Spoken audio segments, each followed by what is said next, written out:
Bom dia.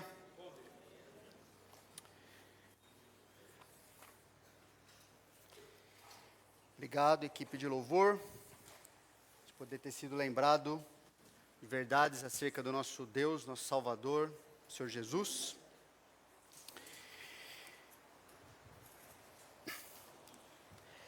Quero aproveitar esses 2 domingos, hoje e o próximo, para a gente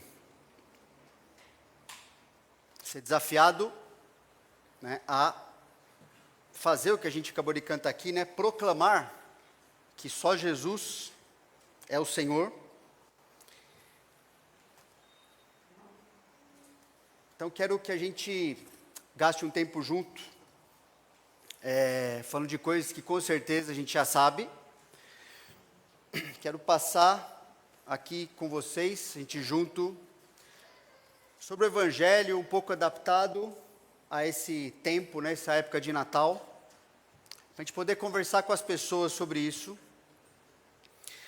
Não acreditarmos que as pessoas não querem ouvir. Nós só vamos descobrir isso naquelas que a gente puder conversar com elas, na verdade. Não importa o tempo que a gente vive, não importa se a mídia proclama que certas coisas não têm importância. Nós não estamos avaliando a nossa vida baseado nisso. Estamos avaliando a nossa vida naquilo que a gente cantou aqui. Nosso Jesus é o Senhor, Ele nos salvou. Interessante o livro de Atos, que não havia uma diferença, uma dúvida entre, a partir do momento em que uma pessoa cria em Jesus e o que ela devia fazer em seguida. O que ela fazia em seguida? O que é comum a gente ver no livro de Atos, que conta a história dos primeiros cristãos, o que acontecia de maneira até meio natural. Oi? Batizado? Evangelizava. As pessoas saíam dali falando, se realmente o que nós cantamos aqui é tudo isso mesmo, nós sabemos que é e muito mais, elas não conseguiam ficar quietas, não conseguiam deixar de falar do maior presente que elas receberam nas suas vidas. Elas falavam tanto que as cidades eram alteradas, havia um santo distúrbio social, político, religioso, porque os cristãos, lembra, a maioria todos novos convertidos, saíam falando do que eles encontraram em Jesus, da vida que eles acabaram de receber, sem treinamento teológico formal, sem cursos e tantos equipamentos que a gente possui hoje em dia, não que isso seja ruim, mas essa visão, de falar daquilo que realmente importa. E nós temos, dado por Deus essa capacidade, temos conteúdo. Quero poder gastar hoje mais focado na questão da mensagem mesmo. E na próxima semana, se Deus permitir, em questões um pouco mais técnicas, como abordagem, uma estratégia, alguma coisa que pode nos ajudar, a gente aprender na Bíblia alguma coisa que pode ajudar a fazer com que pessoas, pelo menos, queiram ouvir, ok? Porque há um preconceito, há todo um discurso antagônico contra a mensagem, contra os mensageiros também, a gente sabe disso. Mas a igreja vai prevalecer, ela vai cumprir a sua missão e não vai faltar um eleito na presença de Deus. Uma coisa que a gente pode chegar para as pessoas nessa época é simplesmente perguntar isso: o que o Natal significa para você? Que lembranças ele lhe traz? E você, a gente vai encontrar, dentro desse espectro aí, ou uma atitude de indiferença, interessa, não dou importância para isso, ou de revolta, né? Não, eu sou convicto, eu não quero saber sobre Deus, não existe, eu não estou nem aí. Ou a pessoa vai dar a opinião dela, ela vai querer falar, eu penso isso, eu penso aquilo, como algo simplesmente intelectual. Ou ela vai sentir até uma certa saudade, no outro lado já, né? Eu lembro o tempo que a gente passava lá em família. Ou ela vai até manifestar uma esperança, né? Jesus, né, o Natal, eu penso nisso, talvez 2024 vai ser melhor.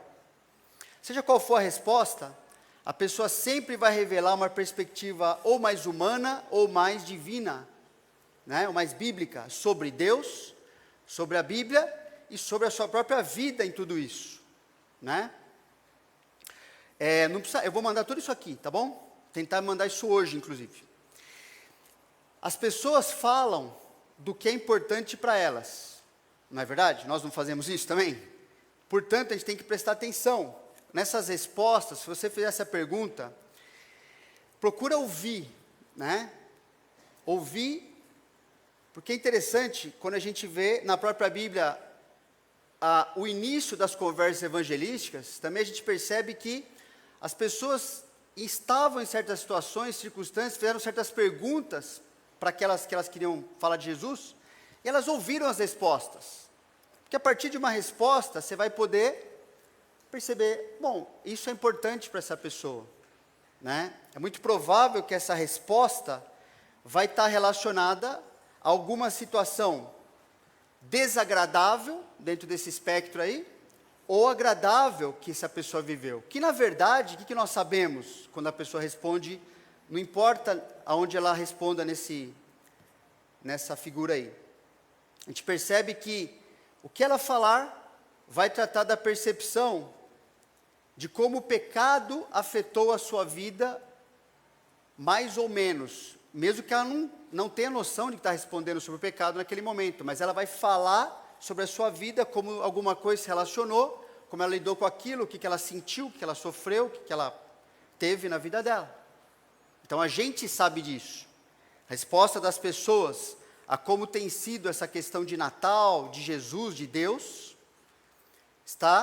nós sabemos que a pessoa vai responder baseado em alguma boa ou má experiência, que na verdade, sabendo ou não, ela está falando sobre como o pecado afetou a vida dela. Seja como algo que ela causou ou algo que ela sofreu, ou os dois. Mas ela está falando sobre isso, nós sabemos disso. Há um conceito comum entre evangelistas que se a pessoa falou sobre a vida dela, é porque ela está aberta para conversar sobre assuntos espirituais. Portanto, você pode apresentar a perspectiva bíblica sobre o que ela está falando. Okay? Se ela está aberta a falar sobre algo da vida dela que seja importante, ela também está aberta a conversar sobre isso, porque ela falou para você sobre isso. Ela está colocando algo que é importante para ela. E, a partir disso, a gente pode fazer uma pergunta. Posso lhe falar porque o Natal é tão importante? Você perguntou o que significa para ela, o que ela acha, o que ela pensa. Agora, eu posso falar porque é importante? E, de novo, né? Pode responder não quero saber, ou sim, vamos falar sobre isso. Eu tenho um tempinho. Pode ser que você vai ter uma melhor oportunidade num contexto ali de reunião de família, de alguém que você chama de lado ali, né, em alguma situação, onde a pessoa já está ali com você, ou já é um conhecido. E a mensagem que a gente pode pensar, separei em 3 coisas aqui, várias delas, no final, pessoalmente, é uma adaptação daquele folhetim. Lembra o nosso folhetinho da igreja evangelístico? Você se sente injustiçado? Eu gosto muito daquele folheto. Ali tem uma mensagem clara do Evangelho, com versículos sequenciais ali do livro de Romanos, onde a gente pode compartilhar com a pessoa o que Deus fez por ela, como que ela deve pensar a respeito disso, que resposta ela deve dar, ok? Então aquilo é um bom resumo de como a gente pode apresentar o que Jesus é e fez por cada pessoa, ok? Mas, coloquei algumas coisas mais no final da mensagem, em relação ao folheto ali. Em primeiro lugar, o Natal é a intervenção de Deus na história marcada pelas injustiças. Não é difícil as pessoas entenderem isso, certo? O mundo não está às mil maravilhas, a gente sabe disso. Olha esse versículo de Isaías 9. Mas para a terra que estava aflita, não continuará a obscuridade. Deus, nos primeiros tempos, tornou desprezível a terra de Zebulon, a terra de Naftali, mas nos últimos tornará glorioso o caminho do mar, além do Jordão, Galileia dos gentios. O povo que andava em trevas viu grande luz, e aos que viviam na região da sombra da morte, resplandeceu-lhes a luz. Tens multiplicado esse povo, a alegria lhe aumentaste. Alegram-se eles diante de ti, como se alegram na ceifa e como exultam quando reparte os despojos. Porque tu quebraste o jugo que pesava sobre eles, a vara que lhes feria os ombros e o cetro do seu opressor, como no dia dos midianitas. Porque toda bota com que anda o guerreiro no tumulto da batalha e toda veste revolvida em sangue serão queimadas, servirão de pasto ao fogo. Está falando da história de Israel, experiências específicas que o povo de Deus no Antigo Testamento teve com o seu Deus, Senhor. E aí no 6 ele fala, para a terra que estava aflita, lembra no começo? Que está difícil, que andava em trevas, o que Deus vai fazer? Porque o menino nos nasceu, um filho se nos deu, o governo está sobre os seus ombros, e o seu nome será, ali a árvore ali, ó, está ali, né? Maravilhoso conselheiro, Deus forte, Pai da eternidade, príncipe da paz, atributos que quando o judeu lia isso aqui, ele só podia entender que esse menino que nasceria tem que ser o próprio Deus. Tem que ser alguém que cumpre essas características na sua pessoa e na sua obra nesse mundo. Só Deus se encaixa nessa descrição. Então não era difícil para ele entender isso. E a gente pode chegar para as pessoas, algumas coisas que a gente pode falar baseado nesse trecho. Jesus nasceu, lembra, está falando o que o Natal significa de verdade. Jesus nasceu nesse mundo como um bebê indefeso, né? Um menino, um filho, uma criança bem pequenininha, como um bebê indefeso. Mas esse neném indefeso já existia como Deus Todo-Poderoso, é o que o texto está falando. Ele nasceu dessa forma, mas ele já existia eternamente com esses atributos. Jesus nasceu no mundo real, né? Não no imaginário das pessoas, não no mundo das ideias, não para um grupo específico de pessoas, simplesmente, que não dá para comprovar, ok? Jesus nasceu no mundo real, como o texto fala, marcado por conflitos, dificuldades, injustiças, exatamente como a época que nós vivemos hoje, certo? Mundo que as pessoas estão em trevas, não sabem como lidar com as suas vidas, não sabem lidar com a situação nenhuma, ok? E Jesus veio como a solução, um menino se nos deu, ele veio como a solução para todo o mal que causamos, para todo o mal que sofremos e que não temos como desfazer, muito importante, nem lidar com ele sozinhos, por isso Deus veio até nós, ninguém foi a Deus, ele veio até nós, ninguém conseguia nem resolver sua própria vida, quanto menos, né, encontrar Deus em tudo isso. Ele veio. O anjo, porém, lhe disse, não temais, lá no Novo Testamento, né? Eis aqui vos trago boa nova, boa notícia de grande alegria, que será para todo o povo. É que hoje vos nasceu na cidade de Davi o Salvador, que é Cristo o Senhor. Em outro trecho, ela dará, falando de Maria, né? Ela dará à luz um filho, e lhe porás o nome de Jesus, porque ele salvará o seu povo dos pecados deles. Ora, tudo isto aconteceu para que se cumprisse o que fora dito pelo Senhor, por intermédio do profeta. Eis que a virgem conceberá e dará à luz um filho, e ele será chamado pelo nome de Emanuel, que quer dizer Deus conosco. Percebe? Lembra? Você não está tentando convencer as pessoas do que está escrito ali. Você está explicando, lendo, pode pegar isso e ler com elas o significado do Natal segundo o seu próprio autor. Ok? Você está fazendo isso. Não é nosso papel convencer, nosso papel, nada disso. Você está simplesmente, com a permissão dessa pessoa, contando para ela o que o Natal significa, né? Agora, interessante, uma das objeções comuns, que o verso 22, que a gente acabou de ler, responde, é o questionamento: como a Bíblia pode ser a palavra de Deus se foi escrita por homens? E esse aqui é um dos versículos que a gente pode, conversando com as pessoas sobre isso, mostrar, né? O versículo fala que foi o Senhor, Deus, quem disse e realizou o que aconteceria, mas foi o profeta Isaías quem registrou a profecia que se cumpriu na pessoa do Senhor Jesus. Então, não é difícil as pessoas entenderem que a gente usa isso o tempo todo. Por exemplo, a sua certidão de nascimento foi escrita por você? Não, né? Não foi escrita nem pelos seus pais, e provavelmente nem por alguém que você conheça pessoalmente. Mas o registro é verdadeiro? Nem, né? Ela comprova que você realmente existe, comprova a existência da sua família. Qualquer pessoa que conhecesse sua família na época do seu nascimento e crescimento, poderia facilmente comprovar a verdade sobre o que foi escrito a seu respeito. Ah, aquela pessoa nasceu nessa família no dia tal, olha lá que bonitinho, aquele nenezinho está ali com aquela família, está registrado ali. Não foi o nenê que escreveu, não foi os seus pais que fizeram isso, mas é fácil as pessoas que estão ali presentes entenderem que aquilo é verídico, é verdadeiro. Deus faz isso o tempo todo na palavra dele. Ele coloca a sua palavra, a sua verdade, vai ser cumprido tal jeito, e ele escolhe pessoas para registrar, não há nenhum problema com isso. Não é porque não foi a própria pessoa que não registrou aquilo, sentou ali na escrivaninha, que aquilo deixa de ser verdade. Todo mundo usa isso o tempo todo, vive assim, baseado nesses mecanismos, mas é só a Bíblia que é questionada, a gente sabe disso, né?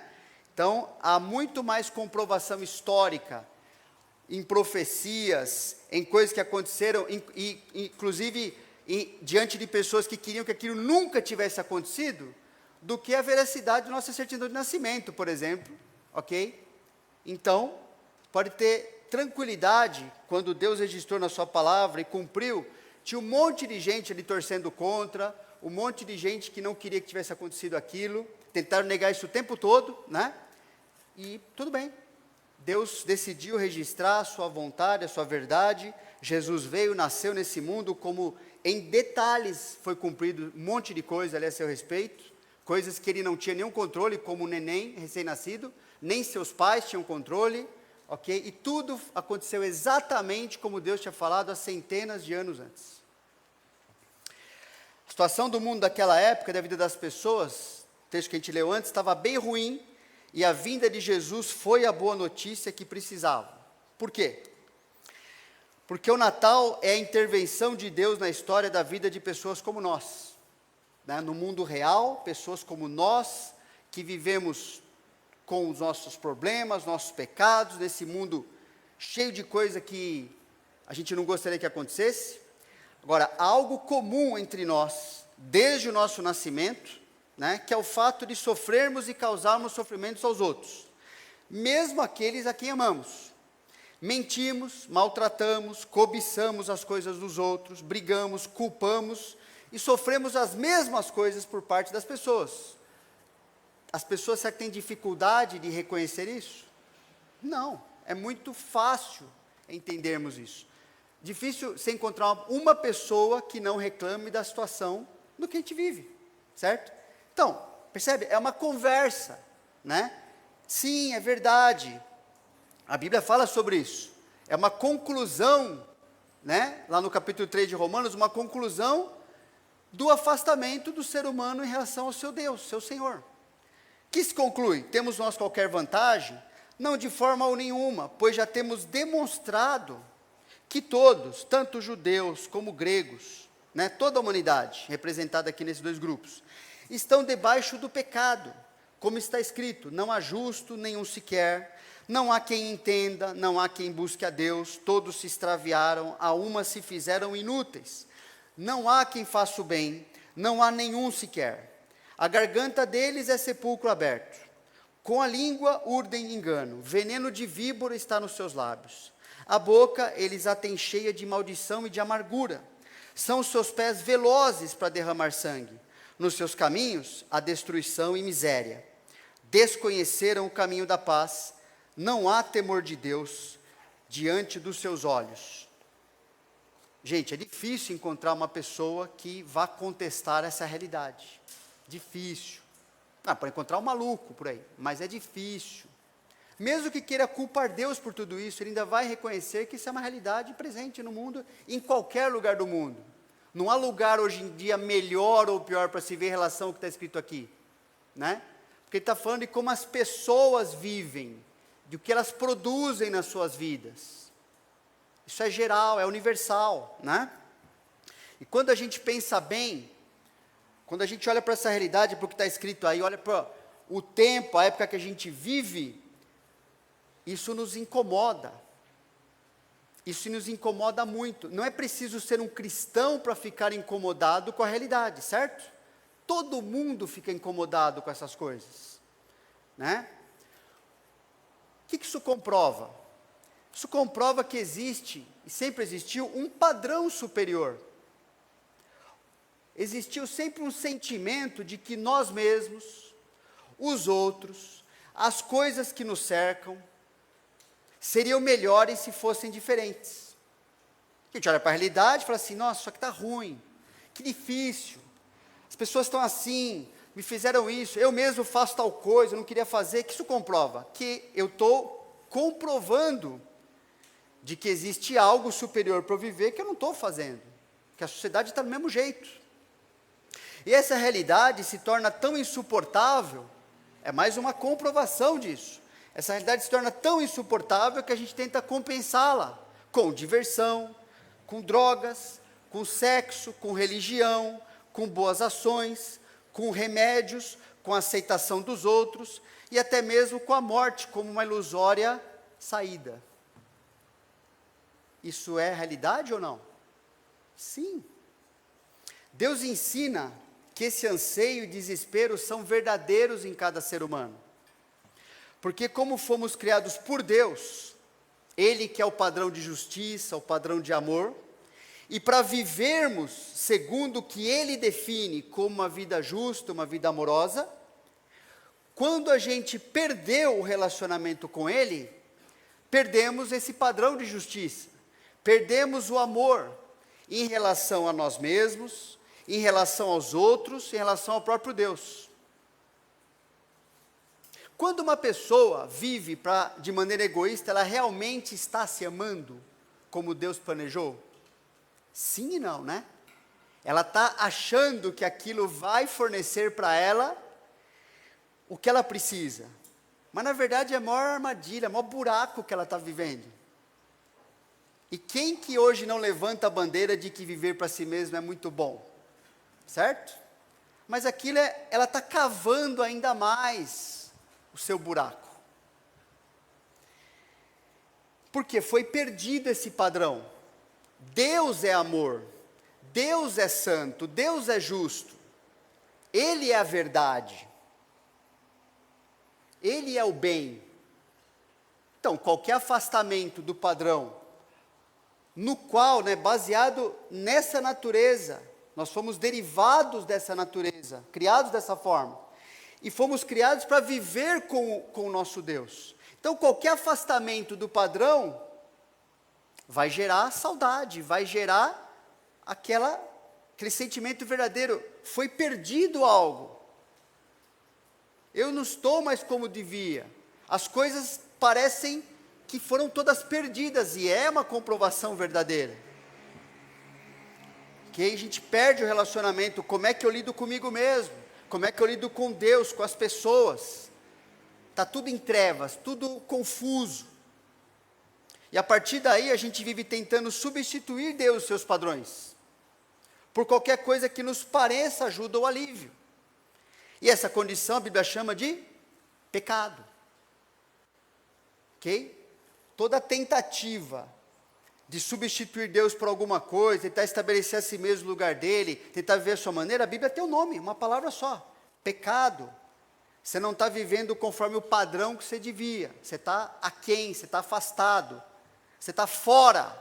A tua vida está fora do que devia. Isso é explicação para tudo o que acontece ao redor. Né? Vários trechos aí. Por haverem desprezado o conhecimento de Deus, não quero andar com Deus, não aceito que Ele seja o meu Deus, o meu Senhor. Quero dar o meu jeito. Por fazerem isso, o próprio Deus entregou uma disposição mental reprovável.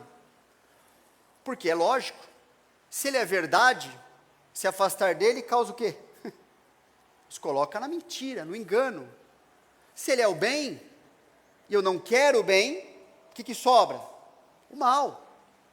Se Ele é o amor, como é que eu vou amar afastado dEle? Não tem como, né? Deus não criou o mundo com três opções. Entende? Todo o plano de Deus para o ser humano é sempre ou algo é certo ou algo errado. É assim que o ser humano foi criado. O nosso raciocínio, né? Enquanto a gente tem ainda uma racionalidade preservada, por enquanto, o nosso raciocínio funciona dessa forma. Outras opções, na verdade, são disfarces do mal. Nós somos criados assim. Isso é bom, isso é mal. Isso aqui é amor, isso é ódio. Isso aqui é justo, isso aqui é injusto. Não adianta dar outras nomenclaturas, dar outras palavrinhas bonitinhas, para tentar disfarçar o lado das trevas. Não adianta fazer isso. Isso não explica e nem traz solução alguma, só afunda mais a pessoa. Então, por haverem desprezado o que não deviam desprezar, o que sobra? Sobra o homem consigo mesmo. Uma disposição mental reprovável para praticarem coisas inconvenientes. 2:1 fala, portanto, és indesculpável, homem, quando julgas. Quem quer que sejas, porque no que julgas a outro, nossa, você viu o que fulano fez? Você viu como é que ele está vivendo? O que Deus fala a meu respeito? No que julgas a outro, a ti mesmo te condenas, pois praticas as coisas que condenam, ou seja, você também infringe o padrão. Então você não vai ser absolvido só porque você viu no outro o que é ruim. Você também faz a mesma coisa. E eu também. Pois todos pecaram. Todos pecaram. Ah, mas eu não acredito em pecado. Não interessa. Todos pecaram. Todos estão fora do que deviam. E carecem de um retorno. Carecem de ter novamente a glória de Deus, o caráter de Deus, os seus atributos que Ele comunicou para nós serem restaurados na sua natureza, na sua vida, para que Ele produza uma vida diferente.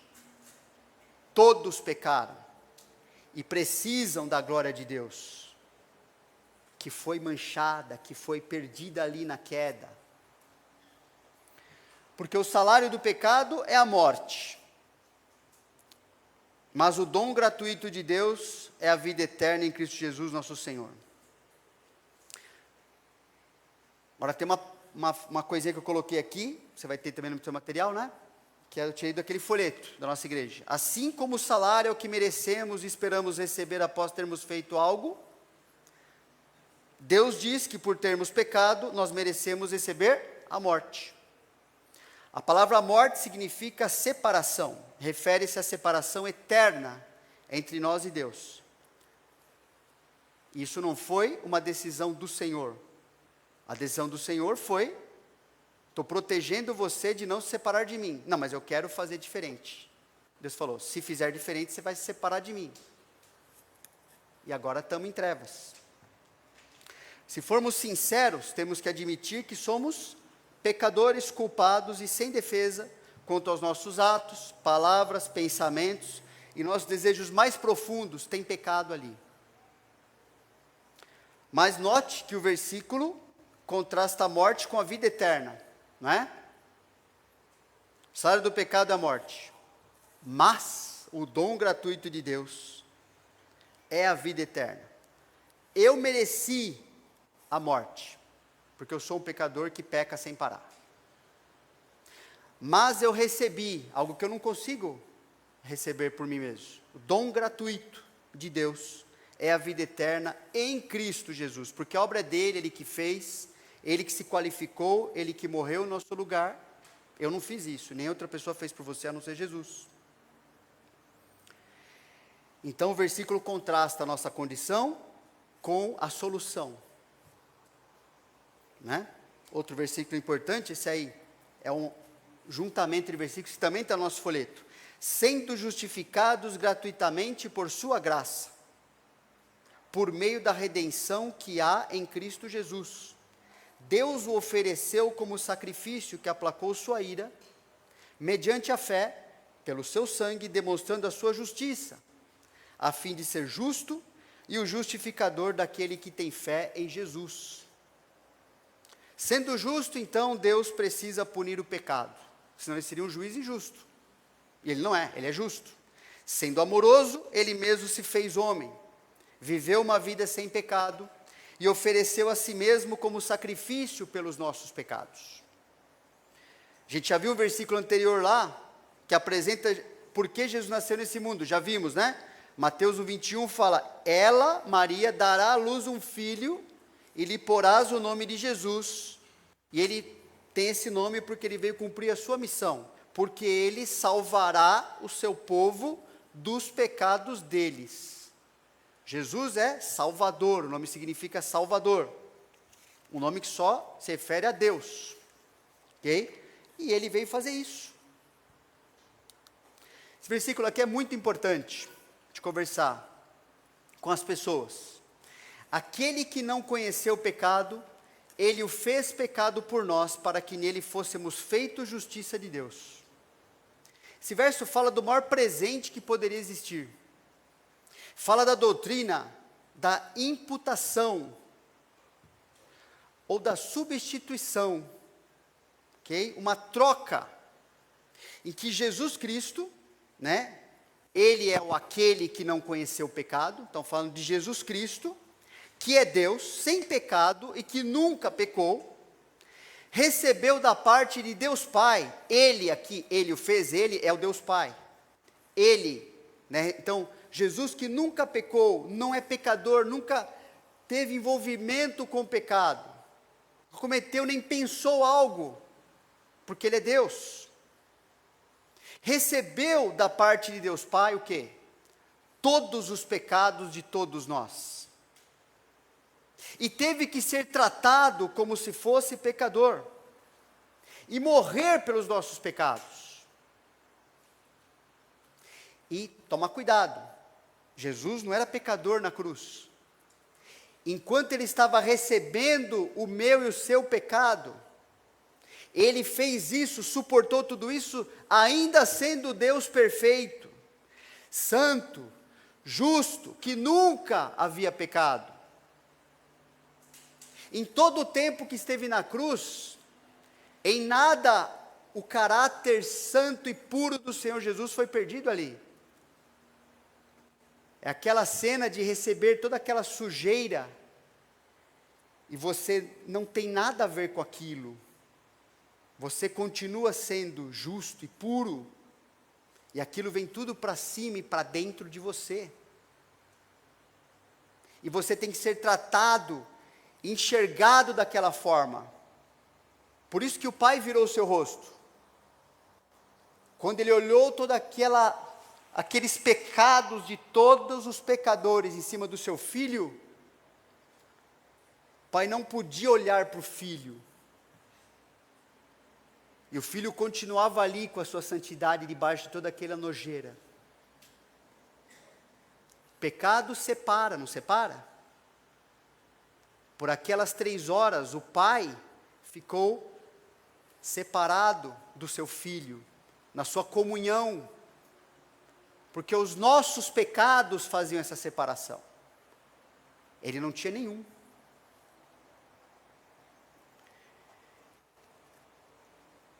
E ele suportou tudo isso, o texto está falando, para que nós, verdadeiros pecadores e que cometem todos os tipos de pecados possíveis, recebêssemos da parte de Deus Pai a justiça perfeita de Jesus Cristo. fôssemos tratados como se em nossa vida tivéssemos praticado somente as obras que Jesus fez.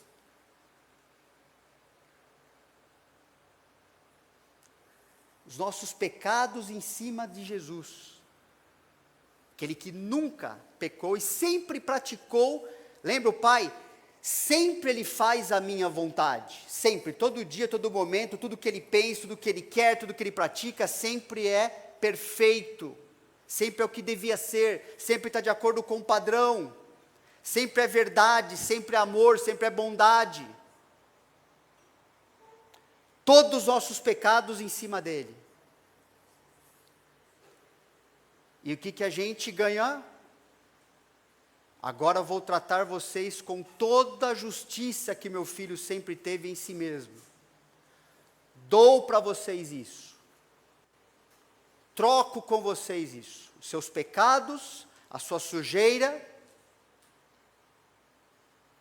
E agora vocês vão ser tratados como pessoas, como se os seus atos, os seus pensamentos, os seus desejos, como se a vontade de vocês fosse o que sempre Jesus fez.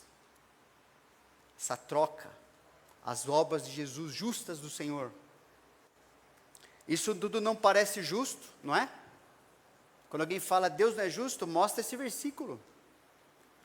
Isso não é justo. Por isso que se chama graça de Deus. É graça. Se fosse só justiça, a gente sabe o que a gente mereceria, não é? E o que a gente merece, na verdade. Porque ainda que nós somos revestidos, essa justiça é creditada, é colocada em nós, e Deus nos trata como justificados, como pessoas novas. Em nossa natureza ainda há muito de inferno, há muito de podreira em nós. Por isso que toda hora eu quero voltar para o pecado. E você também. Por isso que é fácil as nossas reações iniciais serem pecado. Nosso desejo. A gente pode estar escutando isso aqui e dando de ombros muitas vezes. Ainda bem, não é comigo. É? Por isso que rejeitar esse presente de Natal é ter que assumir você mesmo sua própria culpa e condenação perante o único Deus, juiz absolutamente justo e santo. Porque se o tratamento do pecado exigiu que Deus Pai descarregasse a sua ira justa sobre o seu Filho amado, que nunca pecou e nunca fará isso, se o tratamento do pecado exigiu isso, imagina o que está preparado para o pecador que rejeita o que Jesus fez por ele. E em sua rebeldia e soberba, acredita que pode ignorar a existência de Deus e os pecados cometidos contra esse Deus. Ele acredita. Não existe, eu não preciso me preocupar com isso. Se Deus fez isso com o seu Filho, que nem pecador é, o que está reservado para o pecador que tendo essa oferta diante de si, acredita que não precisa disso. Eu não quero, isso é desprezível, isso aí.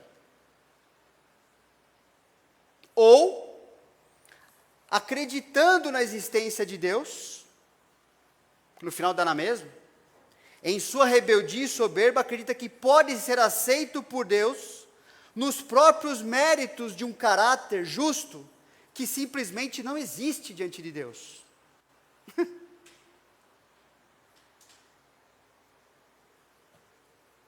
Por isso que Mateus 7, irmãos, Jesus fala para pessoas que frequentavam a sua religião, faziam boas obras, chegaram para Jesus falando, fizemos muito milagres em teu nome, Jesus, e não curamos, e não expulsamos demônios. E onde elas estão hoje? Onde elas queriam estar, no inferno. Porque Porque elas faziam tudo isso, mas Jesus fala assim, ó, eu não conheço vocês. Porque vocês nunca se apartaram das suas iniquidades. Vocês nunca se arrependeram do pecado e nunca viram no meu filho a necessidade de acertar a sua vida comigo. Vocês estão acreditando ou que ele não existe, Deus não existe, não precisa se preocupar, ou se ele existe, você vai dar o seu jeito no final. Você é bonzinho demais. Por isso que o mundo está bonzinho também. É só bonzinho que tem nesse mundo. Então, o Natal é a oportunidade de nos arrependermos perante Deus e confiarmos em Jesus Cristo como Salvador e Senhor para que Ele mude a nossa vida. Ele foi entregue à morte por nossos pecados e ressuscitado para nossa justificação. No plano de Deus, apresentado na Bíblia, lembra, quando você lê o sacrifício do Antigo Testamento, Deus preservava a vida do pecador como prova de que aceitava o sacrifício que ele oferecia por seus pecados. Está no livro de Levítico, isso aí, o tempo todo está escrito lá. Então, se Jesus é de fato o mediador entre Deus e os pecadores, sua morte física tem que resultar na vida física. Se ele pagou o pecado, ele tem que viver de novo. E foi isso que ele fez. O Evangelho é coerente com o que Deus tinha, tudo que Deus escreveu para nós. Ele provou que o sacrifício de si mesmo foi suficiente e foi definitivo perante a justiça exigida de Deus contra o pecado. Porque Jesus não ressuscitou numa vida para morrer de novo. E nem aqueles que creem nele ressuscitam para uma vida para morrer de novo. Mas eles recebem o que? A vida eterna.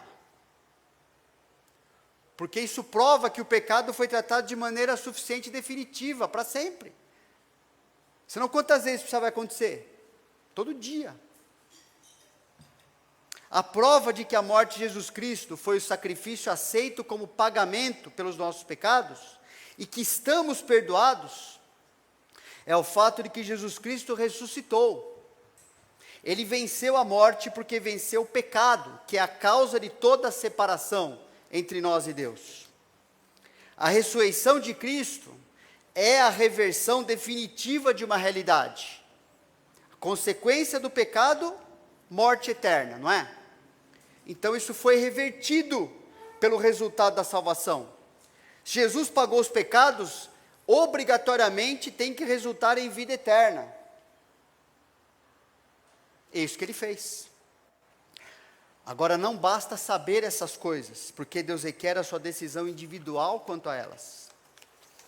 Por isso que Romanos 10 fala, se você confessar com sua boca que Jesus é Senhor, e crer em seu coração, de verdade, que Deus o ressuscitou dentre os mortos, será salvo. É fácil as pessoas acreditarem que Jesus morreu na cruz. Jesus morreu na cruz. Muitas religiões seguem o Jesus crucificado. Mas Jesus não está falando que a salvação se baseia nisso. Tem que ir além. Eu tenho que ver um Jesus vivo, que foi ressurreto, porque ele pagou os pecados. E a sua justiça foi suficiente para ele mesmo, como Deus que ele é, sem pecado, e foi suficiente para todo que coloca a sua confiança nele. Se confessar então com a sua boca que ele é o Senhor, e que Deus ressuscitou dentre os mortos, será salvo. Porque com o coração se crê para a justiça, e com a boca se confessa para a salvação. A palavra confessar significa concordar ou declarar, e ela traz a ideia de se identificar publicamente com Jesus como seu discípulo. Isso é o que está embutido nessa palavra confessar aqui. Não é simplesmente eu acredito, eu me comprometo, eu defendo isso agora, a minha vida depende disso, eu confio que aquilo que o Senhor Jesus fez resolveu o meu problema de separação com Deus. Foi suficiente, liquidou os meus pecados, a minha dívida perante Deus. Está pago de verdade. Eu tenho certeza que Jesus ressuscitou dos mortos. Se ele não tivesse feito isso, eu não teria nenhum tipo de esperança dos meus pecados serem pagos. Eu tenho tranquilidade. Foi um fato histórico. O Senhor Jesus morreu, ressuscitou. Todo mundo na época soube disso. Tentou abafar e não conseguiu. E eu confio totalmente, eu sou capaz de viver e de morrer por isso.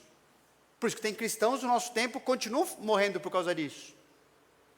Porque se eles negarem isso aqui, eles sabem o que acontece. Eles não têm como negar. Eles têm essa vida de verdade, não é uma fantasia, não é um pensamento para ser tirado e colocado quando convém. A vida depende disso. Portanto, tanto faz. Né? John MacArthur uma vez falou a frase: a única coisa que a morte faz para um cristão é o quê? Apresentá-lo a Jesus. Ele sempre quis estar lá. Agora, se ele não tivesse essa certeza, ele não ia deixar fazer alguma coisa com a vida dele, certo? Se ele tivesse que preservar a sua vida, fosse a sua vida física, que é isso? Eu sou discípulo dele. Toda a minha vida agora depende do que ele fez por mim. E nunca vai mudar isso. Romanos 5:1. Tendo sido, pois, justificados pela fé, temos paz com Deus, por nosso Senhor Jesus Cristo. Eu confiei nele, ele é o meu Senhor, o meu Salvador, não tem mais nada que atrapalhe meu relacionamento com o Senhor. E a partir daí, cada pecado que eu cometo, eu posso acertar com o Senhor, porque ele é meu pai, ele me adotou. Eu sou filho, filha dele. Nunca vai mudar isso aí. Porque não se baseia em mim. Fui justificado pela confiança no que Jesus fez por mim. Quando Deus nos declara justos, Ele estabelece um relacionamento conosco, porque toda ofensa dos pecados contra Deus que a gente cometeu foi solucionada. Quando você tem um problema com alguém e resolve aquilo, o que acontece? O relacionamento fica melhor, não fica? Volta a acontecer, não acontece? É a mesma coisa com Deus. Mas agora que vocês foram libertados do pecado e se tornaram servos de Deus, o fruto que colhem leva à santidade. E o seu fim é a vida eterna. É experimentarmos, né, tudo que Deus tem para nós, ainda que não dá para experimentar aqui, na esfera desse mundo, com esses corpos mortais que ainda a gente possui, mas ali o desfecho, né, a vida eterna, para sempre com Deus, nós estaremos prontos para aquilo, com novos corpos, com a nossa mente totalmente transformada, nenhum pecado mais. Mas isso já começa onde? Aqui. Por isso que não existe cristão que estando aqui, ok? Fica frutificando e achando que isso é normal no pecado. Ele é daquela categoria de Mateus 7, lá que nunca conheceu o Senhor. Ele pode ser o que ele quiser na cabeça dele. Mas a Bíblia está falando, agora que vocês foram libertados do pecado e se tornaram servos de Deus, o fruto que vocês têm para o presente contínuo, está na língua grega aqui, que vocês estão colhendo, leva à santidade. E a vida eterna, na verdade, é o desfecho de tudo isso. Quando Deus declara justos, Ele começa uma transformação verdadeira, prática, de cada aspecto da nossa vida. A gente pode não estar percebendo cada aspecto, mas que Ele está fazendo, Ele está, e que o fruto vai aparecer, ele vai aparecer. Esse é um processo no qual Deus, após nos libertar da escravidão dos pecados, nos torna livres para obedecê-lo. O resultado é uma vida justa, ou seja, a vida como ela deve ser, não em trevas, mas na luz, não na injustiça, no pecado, mas na justiça, desde agora e para sempre. E se você se arrepender dos seus pecados e confiar em Jesus como seu Salvador e Senhor da sua vida, você crer de verdade que Ele morreu e está vivo, provando que os seus pecados foram liquidados perante Deus, você será perdoado, você será adotado na família de Deus, a igreja, e se alegrará em querer continuar crescendo com seus novos irmãos e irmãs em Cristo, numa igreja local que seja bíblica, porque isso é parte da salvação que Deus preparou. Então, os que aceitaram a palavra foram batizados, havendo um acréscimo naquele dia de quase 3.000 pessoas, e perseveravam na doutrina dos apóstolos e na comunhão, no partir do pão e nas orações, louvando a Deus e contando com a simpatia de todo o povo. Enquanto isso, acrescentava-lhes o Senhor dia a dia os que iam sendo salvos. Isso é o plano, isso é salvação, irmãos, não tem nada diferente disso. O que não é isso, não é plano de Deus. É religião, é invenção de moda. É o pecador querendo criar um Jesus para se enquadrar no que ele quer. Isso aqui é vida cristã normal. E a única que existe. Qualquer desvio disso aqui é anormalidade. É perigoso. Pode levar para o inferno. Pode ser um auto-engano.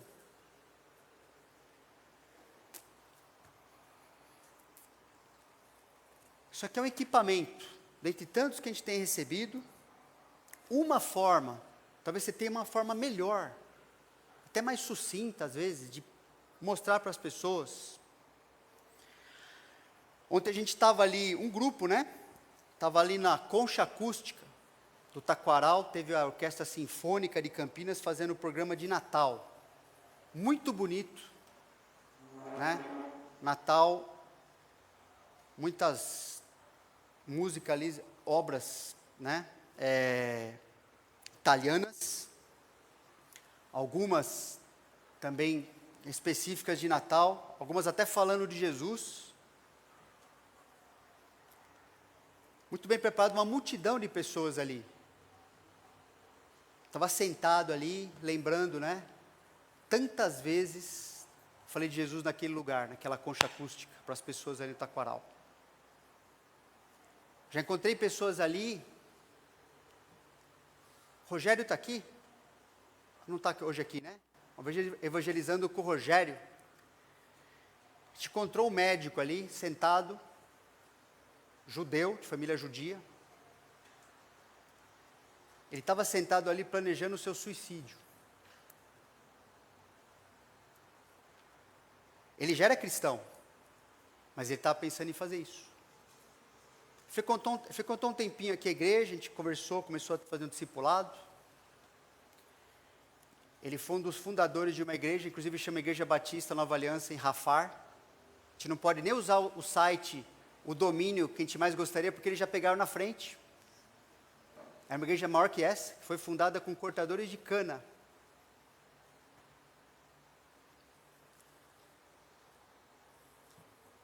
Lembrei de outras pessoas. E olhando para aquela multidão, fiquei pensando assim, o grupo que a gente estava ali, o que nós podemos fazer para abençoar?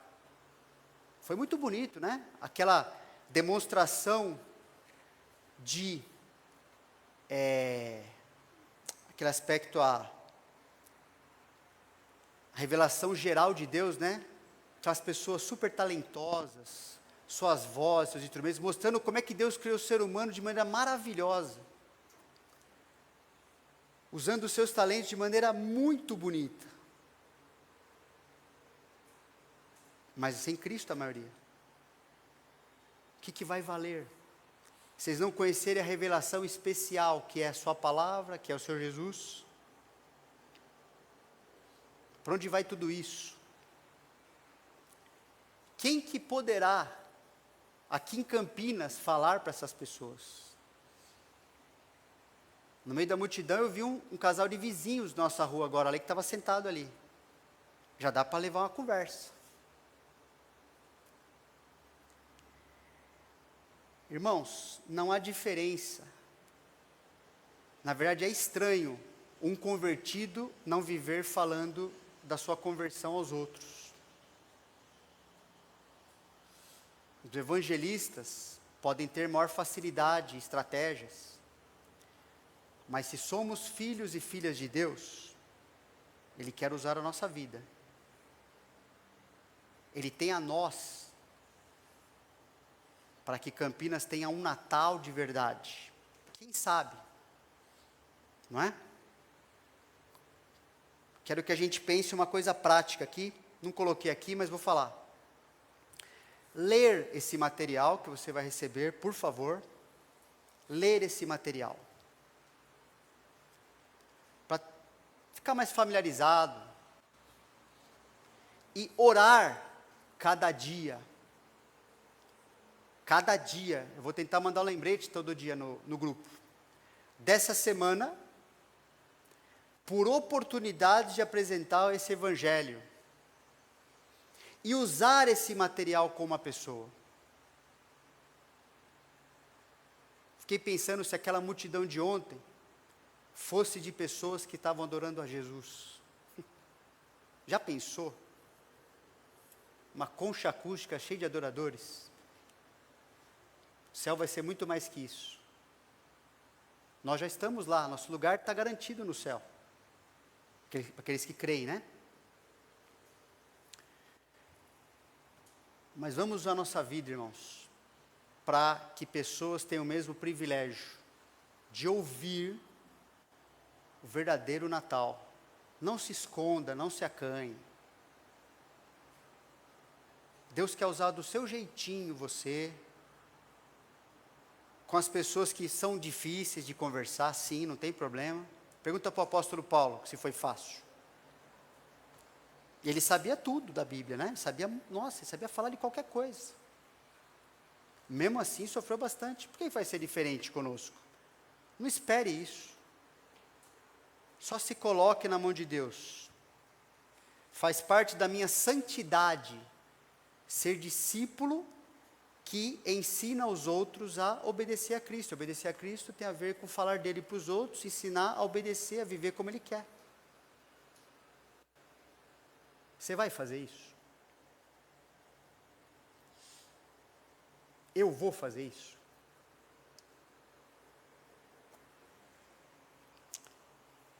Vamos orar. Senhor Deus, agradecemos como nós somos tão falhos em agradecer o que o Senhor é e fez por nós.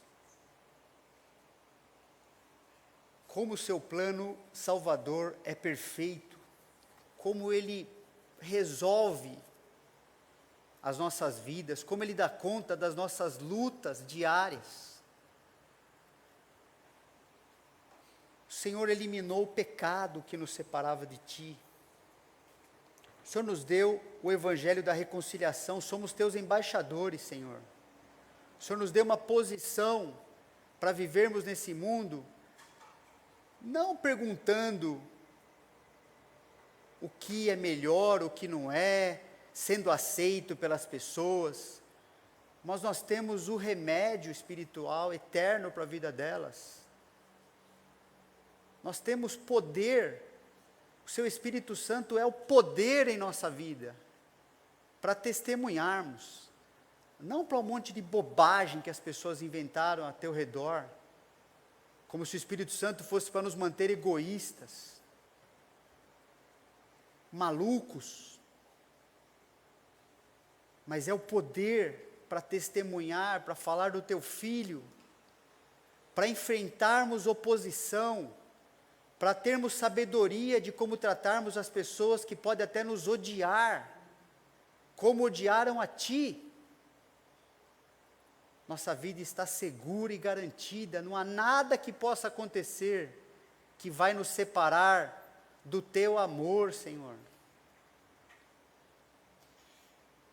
Tanto por mim, quanto meus irmãos e irmãs aqui, eu peço, Senhor, que nós possamos ser fiéis, leais, termos ousadia, compromisso de orarmos, lermos isso aqui, orarmos por pessoas, e falarmos para essas pessoas, nem que seja lendo para elas, não tem problema nenhum, mas mostrarmos o interesse da coisa mais importante que elas precisam ouvir, e crê. Usa pela tua misericórdia, a tua graça, Senhor, a nossa igreja, pessoas que têm sido alimentadas na tua palavra, ovelhas, e tantas pessoas que o Senhor pode ter nessa cidade ainda, que são tuas ovelhas e não ouviram o Senhor ainda chamar.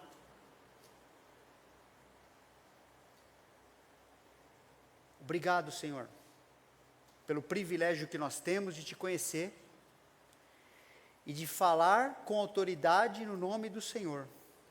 Falar a tua palavra, que é poderosa, por meio do teu Espírito, de convencer qualquer pessoa.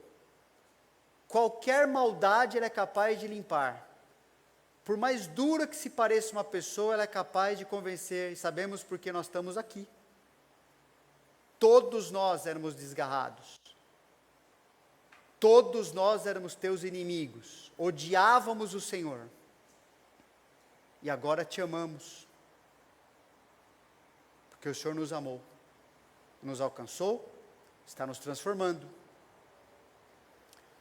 Usa nossas vidas, Senhor, com fidelidade bíblica, ousadia bíblica, para a glória do Senhor Jesus. Para a glória dEle.